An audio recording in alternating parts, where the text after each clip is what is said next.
নমস্কাৰ আপুনি চাই আছে অপৰাধনামা মই জয়ন্ত মাধৱ গোস্বামী ISISৰ ক্লু বিচাৰি আমিনগাঁৱৰ মৰিয়াপট্টি জামে মছজিদত এইবাৰ STFৰ অভিযান ISISৰ যোগদান কৰা IIT গুৱাহাটীৰ ছাত্ৰ তৌসিফ আলীৰ ভাষ্যৰ ভিত্তিত মছজিদটোত STFৰ দল এটাই চলাইছে অভিযান তৌসিফক চলোৱা জেৰাৰ সময়ত STFে লাভ কৰিছে মছজিদটোৰে ISISৰ যোগসূত্ৰ তৌসিফ আলী আৰু কেইবাজনো সহযোগী ছাত্ৰ প্ৰতিদিনে মছজিদটোলৈ গৈছিল মছজিদ পৰিচালনা কমিটিক খুধা পোছা কৰিছে STFৰ দলটোৱে মছজিদটোত বৰ্তমান তন্নকৈ পৰীক্ষা চলাইছে STFৰ দলে ধুবুৰীত দুই ISISৰ নেতা গ্ৰেপ্তাৰৰ লগে লগে অসমত কেনেদৰে ISIS হিপাইছে তাৰ চাঞ্চল্যকৰ তথ্য বিস্ফোৰক তথ্য প্ৰকাশ পাইছিল বিশেষকৈ IIT গুৱাহাটীৰ ছাত্ৰক কেনেদৰে টাৰ্গেট কৰি সদস্য হিচাপে নিযুক্তি দিছিল IIT গুৱাহাটীৰ ছাত্ৰক আৰু তাৰে এজন ছাত্ৰ তৌসিফ আলী ফাৰুকি বৰ্তমান STFৰ জিম্মাত আছে STFৰ জিম্মাত এই তথ্য প্ৰকাশ কৰিছে আৰু সেই মৰ্মে তৌসিফ আলী ফাৰুকিৰ তথ্যৰ ভিত্তিত আমিনগাঁৱৰ মৰিয়াপট্টিত থকা এই মছজিদটোত তন্নকৈ বৰ্তমান STFৰ এটা দলে চলাইছে অভিযান উল্লেখযোগ্য যে তৌসিফ আলী ফাৰুকি আৰু সহযোগী আন কেইবাগৰাকী ছাত্ৰই IIT গুৱাহাটীৰ পৰা সদায় এই মছজিদটোলৈ আহিছিল এতিয়া মছজিদলৈও ISISৰ যি ঘাটি সেই ঘাটিৰ তথ্য বিচাৰি অভিযান চলাইছে STFে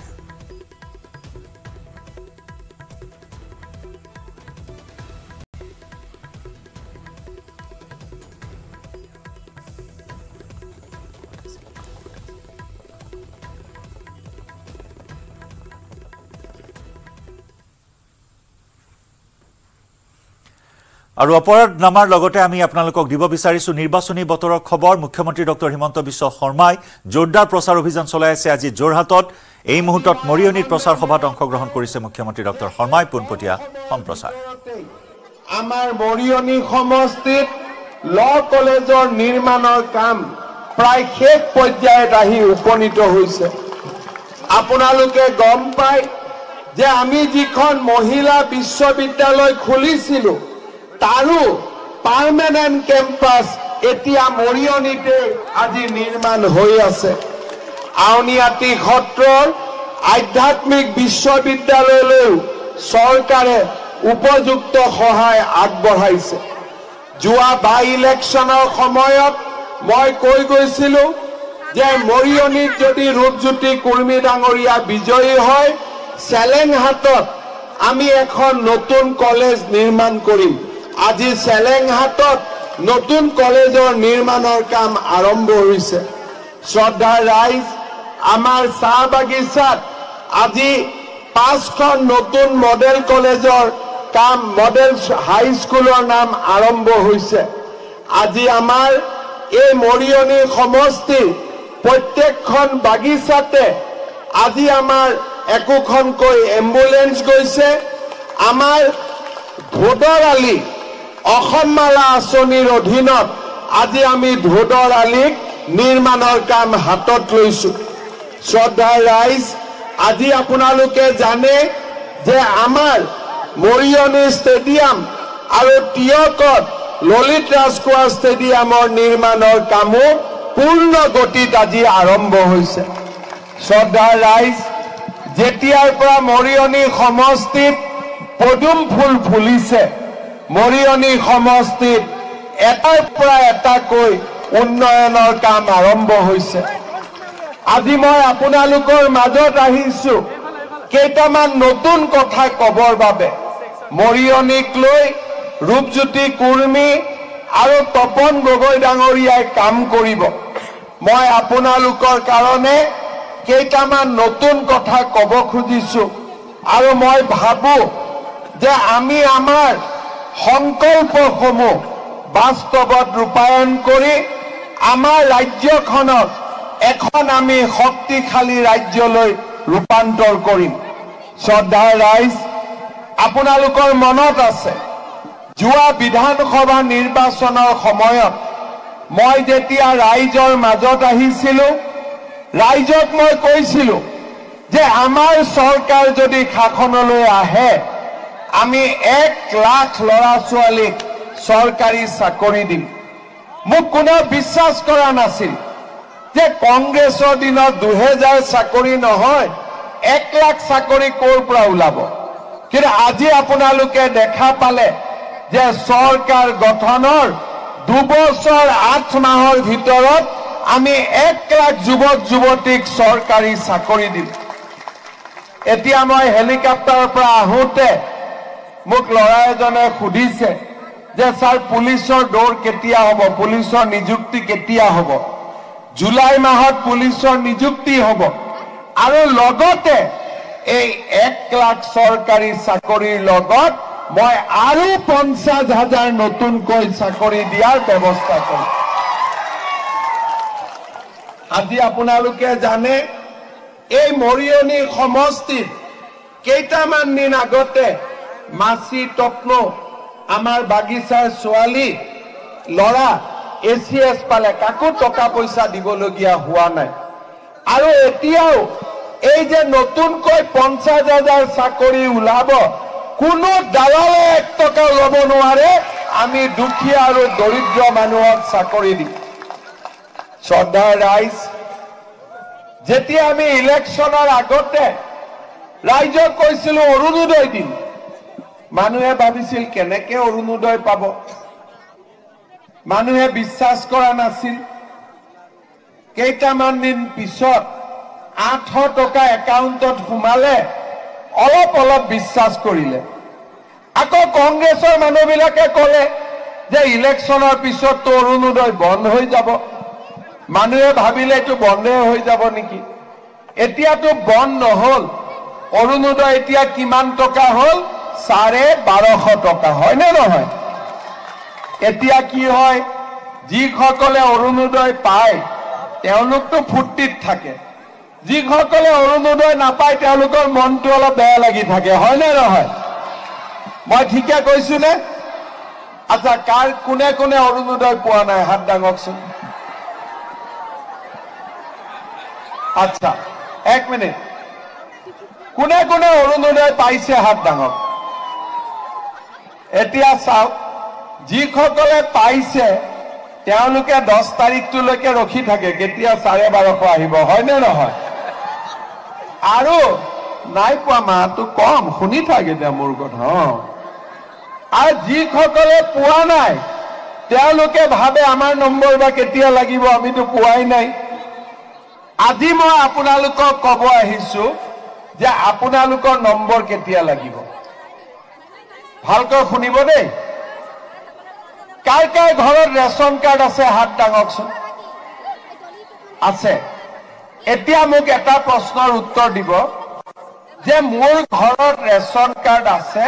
কিন্তু অৰুণোদয় পোৱা নাই, তেনেকুৱা মানুহখিনিয়ে হাত দাঙক।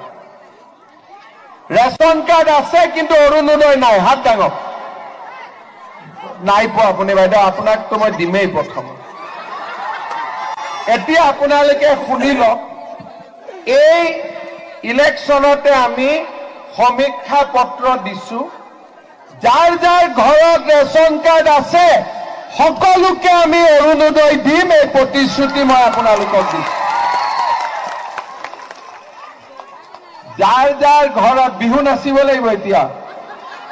যাৰ যাৰ ঘৰত बाबा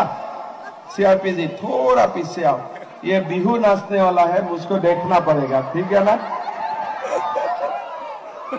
जार जार घरत আপোনালোকে শুনি লওক দে, ৰেকৰ্ড টেকৰ্ড কৰি লওক মোবাইলত। জাৰ জাৰ ঘৰত ৰেচন কাৰ্ড আছে সকলোৱে অৰুণোদয় পাব, এই বছৰৰ ভিতৰতে পাব।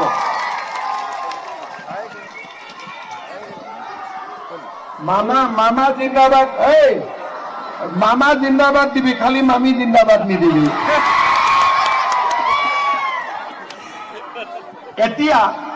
আপোনালোকক মই এটা কথা কম, বুজিব। নৰেন্দ্ৰ মোদী ডাঙৰীয়া প্ৰধানমন্ত্ৰী হয়নে নহয়? আমি মোদীক আকৌ প্ৰধানমন্ত্ৰী বনাব লাগিব। মোদীয়ে আমাক কি দিলে? ৰেচন কাৰ্ড দিলে। ৰেচন কাৰ্ড পোৱাৰ লগে লগে আমি 5 কেজি বিনামূলীয়া প্ৰতিজন আমি চাউল পালো। তাৰ পিছত আমি উজ্জ্বলা গেছ পালো বজাৰতকৈ 300 টকা কম দাম। তাৰ পিছত বাইদেউ নাপালেও ৰেচন কাৰ্ডৰ দোকানখন লৈ গ'লেই পাব ৰেচন কাৰ্ড থাকিলেই হৈ গ'ল ৰূপজ্যোতি যাৰ যাৰ ৰেচন কাৰ্ড আছে উজ্জ্বলা নাই 2 মাহৰ ভিতৰত সবক উজ্জ্বলা দি দিবা ঠিক আছে তাৰ পিছত এতিয়া ৰেচন কাৰ্ডখন দেখালে প্ৰধানমন্ত্ৰী আয়ুষ্মান ভাৰত কাৰ্ড পাই মেডিকেলত 5 লাখ টকালৈকে আমি বিনামূলীয়া সাহায্য পাব পাৰো এতিয়া মই নতুনকৈ কি কলো যে যাৰ ঘৰত ৰেচন কাৰ্ড আছে তেওঁ এটা অৰুণোদয় পাব হ'ব এতিয়া মই আৰু এটা কথা ক'ব খুজিছো যে যাৰ ঘৰত ৰেচন কাৰ্ড আছে তেওঁলোকে আৰু এটা সুবিধা পাব যিটো আপোনালোকে অলপ বুজিব লাগিব আৰু ঘৰত গৈ ৰাতি চিন্তা কৰিব মিটিংত ইমিডিয়েটলি বুজি নাপাব পাৰে ৰাতি ঘৰত গৈ খুব ভাল কৰি শুৱাৰ আগতে চিন্তা কৰিব আমাৰ যি পৰিয়ালৰ ঘৰত ৰেচন কাৰ্ড আছে সকলো পৰিয়ালৰে এজন উপাৰ্জনকাৰী ব্যক্তি থাকে সি দেউতাকো হ'ব পাৰে ডাঙৰ ল'ৰাও হ'ব পাৰে ভগৱানে নকৰক ডাঙৰ ল'ৰাজন বা দেউতাকৰ যদি এক্সিডেন্ট হ'ল মৃত্যুৰ মুখত পৰিলে পৰিয়ালটোলৈকেতো অন্ধকাৰ নামি আহিলে হয়নে নহয় এতিয়া উপাৰ্জনকাৰী ব্যক্তিজন মৃত্যু হ'ল আমি বাকিবিলাক ঘৰখনত আলৈ আঠানি এইবাৰ আমি চিন্তা কৰিছো যে পৰিয়ালৰ মুৰব্বী ব্যক্তিজনক চৰকাৰৰ টকা দি আমি এটা লাইফ ইন্সুৰেন্স আৰু এক্সিডেন্ট ইন্সুৰেন্স কৰাই দিম প্ৰিমিয়াম কোনে দিব প্ৰিমিয়াম বছৰি চৰকাৰে দিব আৰু লাভ কোনে পাব আপোনালোকে পাব আজি আপোনালোকে চিন্তা কৰক যদি মানুহজনৰ এক্সিডেন্ট হ'ল ভগৱানে নকৰক যদি মৃত্যু মুখত পৰিলে ইন্সুৰেন্সৰ পলিচিখন লৈ আপোনালোকে ইন্সুৰেন্স কোম্পানীত গলে অন্তত ইন্সুৰেন্সৰ টকাখিনি আপোনালোকে লাভ কৰিব তাৰমানে এখন ৰেচন কাৰ্ড হ'ল ৰেচন কাৰ্ডৰ কিমান লাভ হ'ল 5 কেজি চাউল পালো ডাঙৰ ল'ৰা উজ্জ্বলা গেছ পালো মাজু ল'ৰা আয়ুষ্মান ভাৰতৰ কাৰ্ড পালো তৃতীয় ল'ৰা অৰুণোদয় পালো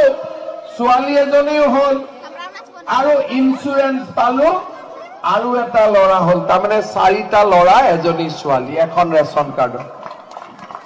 বুলি আকৌ ঘৰত ইমান বাচ্চা জন্ম নিদিব আকৌ হ'ব ৰেচন কাৰ্ডৰে 4টা ল'ৰা এজনী ছোৱালী কিন্তু আমাৰ ঘৰত আৰু কম হলে ভাল হয়নে নহয় যাৰ হ'ল হ'ল আৰু নোহোৱা বিলাকে কম কৰি জন্ম দিলে হ'ল হ'ব এতিয়া আপোনালোকক মই চাকৰিৰ কথা কলো আপোনালোকক মই অৰুণোদয়ৰ কথা কলো আপোনালোকক মই ইন্সুৰেন্সৰ কথা কলো এতিয়া আপোনালোকে কওক লাখপতি হবৰ কাৰ কাৰ ইচ্ছা আছে সবৰে আছে ফৰ্ম বিলাক দিলে নে নাই ফিল আপ কৰি দিলেতো এতিয়া যিসকলে মোৰ কথা বুজি লওক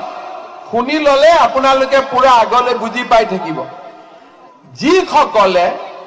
লাখপতি বাইদেউৰ ফৰ্ম ফিল আপ কৰিলে তেওঁলোকৰ বেংক একাউণ্টত এমাহ 2 মাহৰ ভিতৰত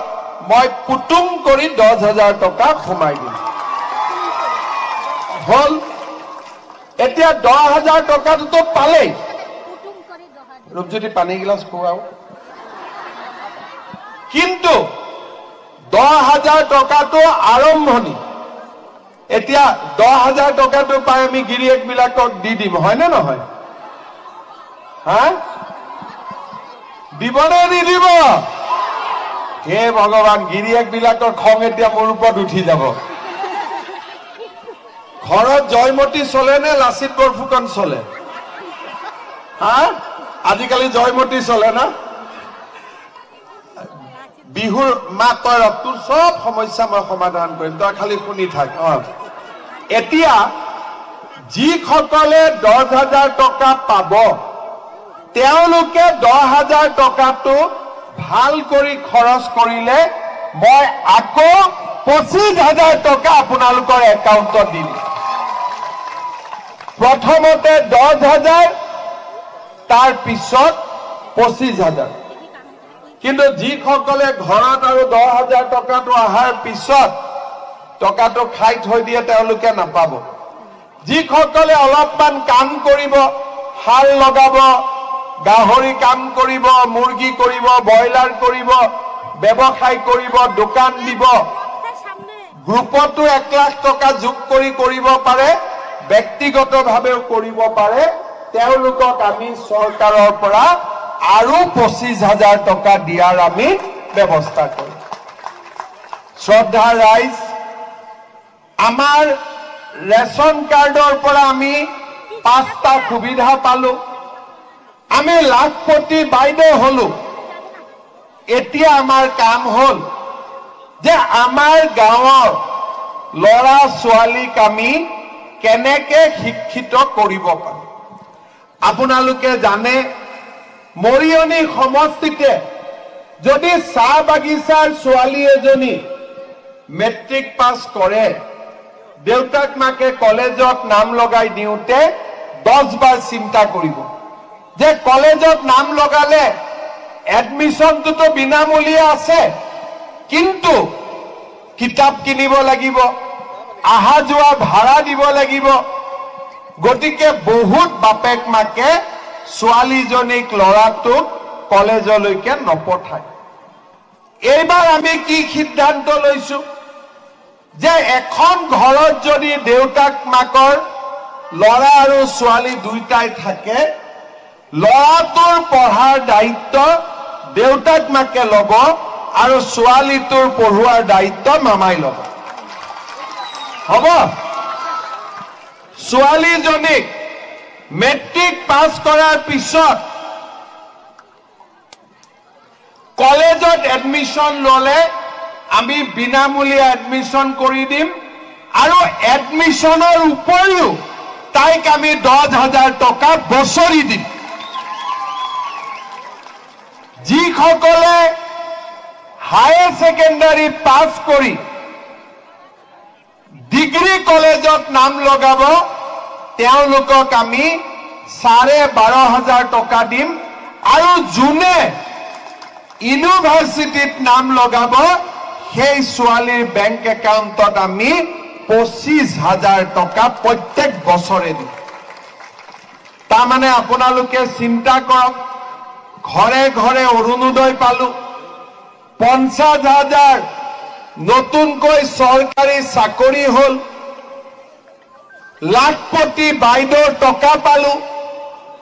আৰু ঘৰৰ ছোৱালীজনীৰ পঢ়াৰ দায়িত্বও চৰকাৰে লয়। আপোনালোকে চিন্তা কৰক, আগতে কোন চৰকাৰৰ দিনত ইমান কাম ৰাইজৰ বাবে কৰা হৈছিল। আজি আমি এটা এটাকৈ দুখীয়া দৰিদ্ৰ মানুহৰ বাবে আজি আমি কাম কৰিছো। শ্ৰদ্ধা ৰাইজ, লোকসভা নিৰ্বাচন আহি আছে। নৰেন্দ্ৰ মোদী ডাঙৰীয়াক আমি যদি তৃতীয়বাৰৰ বাবে দেশৰ প্ৰধানমন্ত্ৰী কৰিব পাৰো, মই আজি যিমান কাম কৰিছো তাতকৈ মই আৰু 2-3 গুণ কাম মই কৰিব পাৰিম। কাৰণ আপোনালোকে জানে সূৰ্যৰ পোহৰতে মানুহ জিলিকি থাকে। নৰেন্দ্ৰ মোদী ভাৰতৰ প্ৰধানমন্ত্ৰী হলে মোদী ডাঙৰীয়াৰ পোহৰত আমাৰ অসমখন জিলিকি থাকিব। শ্ৰদ্ধা ৰাইজ, আজি ইয়াত যিসকল মোতকৈ ডাঙৰ বা মোতকৈ সৰু তেওঁলোকে দেখা পাব যে ভাৰতত নৰেন্দ্ৰ মোদী প্ৰধানমন্ত্ৰী হোৱাৰ আগতেও কোন কোন প্ৰধানমন্ত্ৰী আছিল? জৱাহৰলাল নেহৰু প্ৰধানমন্ত্ৰী আছিলে, লাল বাহাদুৰ শাস্ত্ৰী প্ৰধানমন্ত্ৰী আছিলে, ইন্দিৰা গান্ধী প্ৰধানমন্ত্ৰী আছিলে, ৰাজীৱ গান্ধী প্ৰধানমন্ত্ৰী আছিলে, নৰসিমা ৰাও ডক্টৰ মনমোহন সিং প্ৰধানমন্ত্ৰী আছিল আপোনালোকে চিন্তা কৰক কোনোবা প্ৰধানমন্ত্ৰীয়ে কেতিয়াবা দিল্লীত অসমীয়া গামোচাখন ডিঙিত লোৱা আপোনালোকে দেখিছিলে নেকি আজি গামোচাখন কোনে ডিঙিত লয় নৰেন্দ্ৰ মোদী ডাঙৰীয়াই আমাৰ গামোচাখন ডিঙিত লৈ থাকে হয় নে নহয় আজি কাজিৰঙাত ৰাতি থাকিব কোন প্ৰধানমন্ত্ৰী আহিলে অকল নৰেন্দ্ৰ মোদী বাকিটো কোনো নাহিলে আজি হলুঙা পাৰত লাচিত বৰফুকনৰ ইমান ডাঙৰ প্ৰতিমূৰ্তি কোনে নিৰ্মাণ কৰিলে সেয়া আছিল মুখ্যমন্ত্ৰীৰ প্ৰচাৰ অভিযান আমি আহিছো অপৰাধনামাৰ পৰৱৰ্তী আন এক খবৰলৈ এটা ব্ৰেকিং নিউজ জনাইছো দৰঙৰ আৰক্ষী অধীক্ষক ৰাজমোহন ৰায়ক চাকৰিৰ পৰা বৰখাস্ত কৰা হৈছে সোশ্যাল মিডিয়াত এক্স যোগে ঘোষণা কৰিছে আৰক্ষী সঞ্চালক প্ৰধান জিপি সিঙে মুখ্যমন্ত্ৰীৰ নিৰ্দেশত নতুনকৈ হৈছিল তদন্ত কিশোৰী হত্যাৰ গোচৰ গাব দিয়াৰ অভিযোগ আৰক্ষী বিষয়াগৰাকীৰ বিৰুদ্ধে বৃহৎ পৰিমাণৰ ধন লৈ হত্যাক আত্মহত্যাৰ ৰূপ দিছিল এছপি ৰাজমোহন ৰায়ে ঘটনাৰ সময়ত দৰঙৰ আৰক্ষী অধীক্ষক আছিল ৰাজমোহন ৰায় ৰাজ্য কপুৱা ধুলাকাণ্ডৰ অন্যতম অভিযুক্ত আছিল ৰাজমোহন ৰায় ঘটনাৰ পিছতে আৰক্ষীয়ে গ্ৰেপ্তাৰো কৰিছিল এছপি ৰাজমোহন ৰায়ক কিছুদিন পূৰ্বে জামিনত মুকলি হৈছিল ৰাজমোহন ৰায় মিছামাৰীৰ এজন এছএছবি জোৱানৰ ঘৰত মৃত্যু হৈছিল এগৰাকী বন কৰা কিশোৰীৰ আৰু সেই গোচৰতে ধন লৈ ভুৱা প্ৰমাণপত্ৰ দিছিল এছপি ৰায়ে প্ৰথমে কৰা তদন্তত গ্ৰেপ্তাৰ হৈছিল এছপি ৰাজমোহন ৰায় আৰু সেই গৰাকী বিতৰ্কিত আৰক্ষী অধীক্ষক ৰাজমোহন ৰায়ক চাকৰিৰ পৰা বৰখাস্ত কৰা হৈছে আৰতি তুৰি নামৰ এগৰাকী বন কৰা কিশোৰীক হত্যা কৰা হৈছিল আৰু এই সমগ্ৰ ঘটনাক গাব দিয়াত নামি পৰিছিল খোদ আৰক্ষী অপৰাধীৰ পক্ষ লৈছিল অপৰাধীৰ সৈতে মিতিৰালি কৰি লাখ লাখ টকাৰ কমিছন লৈ সমগ্ৰ ঘটনাক বিপথে পৰিচালিত কৰিছিল খোদ দৰং জিলাৰ আৰক্ষী অধীক্ষকগৰাকীয়ে তদানীন্তন আৰক্ষী অধীক্ষক ৰাজমোহন ৰায়ক বৰখাস্ত কৰা হৈছে সতীৰ্থ সাংবাদিক বিৰিঞ্চি কুমাৰ ডেকাৰ সৈতে সংযুক্ত হৈছো বিৰিঞ্চি বিগ ব্ৰেকিং নিউজ এইখিনি মুহূৰ্তৰ আৰক্ষী অধীক্ষক ৰাজমোহন ৰায়ক অৱশেষত বৰখাস্ত কৰা হল চাকৰিৰ পৰা নিশ্চয় জয়ন্ত এইটো এটা অতি আচলতে এই মুহূৰ্তত গুৰুত্বপূৰ্ণ খবৰ যে যি সময়ত আচলতে এগৰাকী কিশোৰী আৰতি তুৰি তেওঁ এজন এছএছবি জোৱানৰ ঘৰত যেতিয়া বন কৰা কিশোৰী হিচাপে আছিল আৰু তাৰ সেই এছএছবি জোৱানজন আৰু তেওঁৰ পত্নীয়ে মিলি আচলতে এগৰাকী কিশোৰীক হত্যা কৰিছিল আৰু হত্যা কৰি সমগ্ৰ ঘটনাটো আত্মহত্যাৰ ৰূপ দিবলৈ চেষ্টা কৰিছিল আৰু সমগ্ৰ বিষয়টোক লৈ যেতিয়া সেই সময়ত ৰাজমোহন ৰায়ৰ নেতৃত্বত আচলতে দৰং আৰক্ষীয়ে যেতিয়া তদন্ত কৰিছিল সেই সময়ত উৎপল বৰা আছিল ধুলা থানাৰ ওচি তেওঁ সমগ্ৰ বিষয়টো কেইবা লাখ টকাৰ বিনিময়ত আচলতে গাপ দিছিল আৰু সেই হত্যাকাণ্ডটোক আচলতে তেওঁলোকে আত্মহত্যাৰ ৰূপ দিছিল পৰৱৰ্তী সময়ত যেতিয়া সেই বিষয়টো মুখ্যমন্ত্ৰীৰ দৃষ্টিগোচৰ হৈছিল তেতিয়া সেই সমগ্ৰ ফাইলটো পুনৰ খুলিবলৈ নিৰ্দেশ দিছিল আৰু মুখ্যমন্ত্ৰীৰ নিৰ্দেশত সমগ্ৰ গোচৰটো হস্তান্তৰ কৰা হৈছিল চিবিআইলৈ আৰু চিবিআই এটা তিনিজনীয়া এটা দল SIT গঠন কৰি সেই সমগ্ৰ ঘটনাটো নিৰীক্ষণ কৰাৰ অন্তত এটা ৰিপৰ্ট দিছিল গৃহ বিভাগক যে সমগ্ৰ ঘটনাত আৰক্ষী অধীক্ষক অতিৰিক্ত অধীক্ষক আৰু ধুলা থানাৰ ওচি জগৰীয়া গতিকে জগৰীয়াকৈ যিহেতু ৰিপৰ্ট দিয়া আছিল সেই সময়তে ওচি উৎপল বৰা এডিচনেল এছপি ৰূপম ফুকন আৰু আৰক্ষী অধীক্ষক ৰাজমোহন ৰায় গ্ৰেপ্তাৰ হৈছিল কিছুদিনৰ পিছত বহুদিন ধৰি আচলতে পলাতক হৈ আছিল আৰু সেই সমগ্ৰ ঘটনাটোক লৈ যিহেতু এছএছবি জোৱানগৰাকী ইতিমধ্যে কাৰাগাৰত আছে পত্নী কাৰাগাৰত আছে বিষয়টোক লৈ তদন্ত চলি থকাৰ মাজতে গোটেইকেইজনকে আচলতে সেই সময়ত নিলম্বন কৰা হৈছিল আৰু অৱশেষত সমগ্ৰ বিষয়টোত যেতিয়া এগৰাকী ৰাজমোহন ৰায়ৰ সম্পূৰ্ণ ৰাজমোহন ৰায়ে সেই সময়ত অভিযোগ কৰিছে 3 লাখ টকাৰ বিনিময়ত তেওঁ সমগ্ৰ গোচৰটো আচলতে আত্মহত্যাৰ ৰূপ দিছিল গতিকে তেওঁৰ বিৰুদ্ধে সকলোখিনি তথ্য প্ৰমাণ যেতিয়া CIDয়ে লাভ কৰিলে আৰু অৱশেষত আজি তেওঁক চাকৰিৰ পৰা বৰ্খাস্ত কৰা হৈছে যে এইটো এটা আচলতে খুব এটা গুৰুত্বপূৰ্ণ সিদ্ধান্ত যিহেতু লৈছে চৰকাৰে যে এনেধৰণে যি সময়ত আচলতে দুৰ্নীতিৰে টকা ঘটাৰ যি পণ আচলতে এটা এগৰাকী কিশোৰীক এহাল দম্পতি আচলতে নৃশংসভাৱে হত্যা কৰিলে আৰু সেই ঘটনাটো আৰক্ষীয়ে গম পাইও আচলতে গাপ দিলে কেৱল কেইটামান টকাৰ বিনিময়ত গতিকে এনেধৰণৰ এটা ঘটনা যাতে পুনৰবাৰ আৰু অসমমূলক যাতে নহয় তাৰ বাবে আচলতে এইটো এটা দৃষ্টান্তমূলক আচলতে সিদ্ধান্ত লৈছে DCP গৰাকীয়ে আৰু দেখা পাওক যে ৰাজমোহন ৰায়ৰ এই ঘটনাত কেইবাজনকো গ্ৰেপ্তাৰ কৰা হৈছিল বিৰেঞ্চি ধুলা থানাৰ ওচিৰ পৰা আৰম্ভ কৰি আৰক্ষী অধীক্ষকলৈ প্ৰায় 3-4 জনকৈ আৰক্ষী বিষয়াক গ্ৰেপ্তাৰ কৰা হৈছে নিশ্চয় জানো সেইখিনি সময়ত আছে উৎপল বৰাৰ যি কুকীৰ্তি সেই সকলোখিনি আচলতে পোহলে এইগৰাকী উৎপল বৰা এখন থানা ওচি হিচাপে থাকি 10-15 লাখ টকীয়া গাড়ী কিনিছিল তেওঁৰ কেইবাটাও মহানগৰীকে ধৰি বিভিন্ন স্থানত মাটি ক্ৰয় কৰিছিল আৰু কেইগৰাকী উৎপল বৰাৰ বিৰুদ্ধে পূৰ্বতেও বহুত এনেধৰণৰ দুৰ্নীতি অভিযোগ আছিল আৰু সমগ্ৰ ঘটনাটো আচলতে এগৰাকী উৎপল বৰাই মাজত মধ্যভোগী হিচাপে থাকি সমান্তৰালভাৱে অতিৰিক্ত আৰু অধীক্ষক ৰূপম ফুকনক সমগ্ৰ ঘটনাটোত প্ৰায় 2 লাখ মান টকা দিছিল এছপিয়ে নিজে 3 লাখ টকা লোৱাৰ সেই চিআইডিৰ সেই তদন্তত পোহৰ লৈছিল আৰু সমগ্ৰ সেই ঘটনাটো গাপ দিবলগীয়া আছে 10 পৰা 15 লাখ টকা উৎপল বৰাই লৈছিল তেওঁ যিহেতু সেইখন থানাৰ ভাৰপ্ৰাপ্ত বিষয়া আছিল গতিকে সমগ্ৰ বিষয়টোক লৈ সেই উৎপল বৰাৰ যি বিলাসী বাহন সেয়াও জব্দ কৰা হৈছিল এতিয়াও সেইখন বাহন ইতিমধ্যে চিআইডিত পৰি আছে গতিকে সমগ্ৰ বিষয়টো কেৱল টকাৰ বাবে এগৰাকী কিশোৰী বন কৰা কিশোৰীক নিশংসভাৱে সেই দম্পতীহালে যি ধৰণে আচলতে হত্যা কৰিলে সেই হত্যাটোক তেওঁলোকে আত্মহত্যাৰ ঘটনা বুলি গাপ দি সেই ফাইলটোৱে আচলতে তেওঁলোকে লুকুৱাই থলে যেতিয়া সমগ্ৰ বিষয়টো মুখ্যমন্ত্ৰীৰ দৃষ্টিগোচৰ হ'ল দৃষ্টিগোচৰ হোৱাৰ পিছত সেই দুৰ্ভগীয়া পৰিয়ালটো ঘৰত গৈ উপস্থিত হ'ল আৰু তাৰ পাছত যেতিয়া সেই সমগ্ৰ বিষয়টো তেওঁলোকৰ পৰিয়ালৰ পৰা গম পালে যে আচলতে ঘটনাটো এটা বেলেগ ধৰণৰ গতিকে লগে লগে সেই স্থানৰ পৰা থাকি সমগ্ৰ বিষয়টোক লৈ সেই সময়ত আচলতে যিগৰাকী ইতিমধ্যে অৱসৰ লৈছে তেওঁ চিআইডিৰ তেওঁ আইজিপি হিচাপে আছিল দেৱৰাজ উপাধ্যায়ক নিৰ্দেশ দিয়া হৈছিল যে সমগ্ৰ ঘটনাটো পুনৰ ফাইল খুলিব লাগে আৰু তেওঁ তদন্তৰ দায়িত্ব ল'ব লাগে সেই সময়তে ইন্দ্ৰাণী বৰুৱা আছিল তেওঁ ইন্দ্ৰাণী বৰুৱাক দায়িত্ব দিলে তিনিজনীয়া এটা কমিটি গঠন এছআইটি গঠন কৰি তেওঁলোকে সৰজমিনভাৱে সকলোখিনি তথ্য প্ৰমাণ যেতিয়া গোটালে তেতিয়া তাত জলজলকে পটপটকৈ ওলাই পৰিল যে এছপি এডিচনেল এছপি আৰু ভাৰপ্ৰাপ্ত বিষয়াই মিলি যে এটা হত্যাকাণ্ডক আত্মহত্যা ৰূপ দিলে সেই স্পষ্ট হ'ল গতিকে যাৰ বাবে আজি এইটো পুৰস্কাৰ পাইছে এটা বৃহৎ পদক্ষেপ শাস্তিমূলক এটা বৃহৎ পদক্ষেপ গ্ৰহণ কৰিলে অসম আৰক্ষীয়ে বিৰিঞ্চি সংযুক্ত হৈ থাকক আমি মঙলদৈৰ পৰা আমাৰ সাংবাদিক নৱজিত মহন্তৰ সৈতে সংযুক্ত হৈছো নৱজিত আপোনাৰ পৰা জানিব বিচাৰিম এই মুহূৰ্তত এক প্ৰকাৰ আৰুতি তুৰি নামৰ যিগৰাকী ভুক্তভোগী কিশোৰী আছিল সেই কিশোৰীগৰাকীয়ে কিছু যেন ন্যায় পালে আৰক্ষীৰ এই পদক্ষেপত নিশ্চয়কৈ আচলতে উল্লেখ কৰিব লাগিব যি ঘটনা সংঘটিত হৈছিল ধুলাত এই যি ধুলাত ঘটনা সংঘটিত হোৱাৰ সময়ছোৱাত আৰক্ষীৰ অধীক্ষকৰ লগতে যি অতিৰিক্ত আৰক্ষী অধীক্ষক লগতে তদন্তকাৰী বিষয়া অচিকে ধৰি কেইবাগৰাকী আৰক্ষী বিষয়াক নিলম্বন কৰা হৈছিল সেই সময়ত আৰু সমগ্ৰ ঘটনাৰ লগত জড়িত থকাৰ তথ্য লাভ কৰিছিল আৰক্ষী আৰু এই সেই যি সমগ্ৰ ঘটনা এই ঘটনাক লৈ মুখ্যমন্ত্ৰীগৰাকীয়েও হস্তক্ষেপ কৰিছিল আৰু যাৰ কাৰণে দেখিবলৈ পোৱা গৈছিল আৰক্ষীয়ে তৎপৰতাৰে যি উচ্চপদস্থ আৰক্ষী তৎপৰতাত নিলম্বন কৰিছিল আৰক্ষী অধীক্ষকৰ লগতে কেইবাগৰাকী আৰক্ষী বিষয়া আৰু তাৰ পিছতে সমগ্ৰ ঘটনা তদন্ত আৰম্ভ কৰিছিল আৰু অৱশেষত যি আৰতী তুৰিয়ে যিগৰাকী যুৱতী যিগৰাকী আত্মহত্যাৰ ৰূপ দিবলৈ চেষ্টা কৰা হৈছিল সমগ্ৰ ঘটনাৰ কিন্তু হত্যাকাণ্ড আছিল যি ঘটনা তথ্য পোহৰলৈ আহিছিলে মৃতদেহ গাঁতৰ পৰা খান্দি উলিয়াই তদন্ত কৰিছিল আৰু উচ্চ আৰক্ষী বিষয়াসকলে যাৰ ফলত এই ধৰণৰ এক সিদ্ধান্ত এতিয়া দেখিবলৈ পোৱা গ'ল ধন্যবাদ নৱজ্যোতি আপোনাক ধন্যবাদ বিৰিঞ্চি আপোনাকো ধন্যবাদ জ্ঞাপন কৰিছো মুঠৰ ওপৰত এক বৃহৎ দৃষ্টান্ত দাঙি ধৰিলে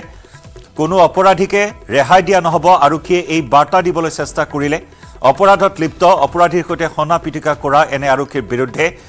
কেতিয়াও ৰেহাই নিদিয়ে অসম আৰক্ষীয়ে সেই বাৰ্তাই দিলে আৰক্ষী সঞ্চালক প্ৰধান জিপি সিঙে টুইট যোগে এক্স যোগে আজি এই কথা উল্লেখ কৰিলে দৰঙৰ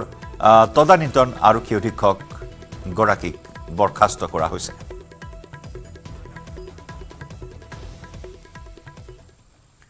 আৰু ইয়াৰে সৈতে অপৰাধ নামাৰ পৰা বিদায় লৈছো নমস্কাৰ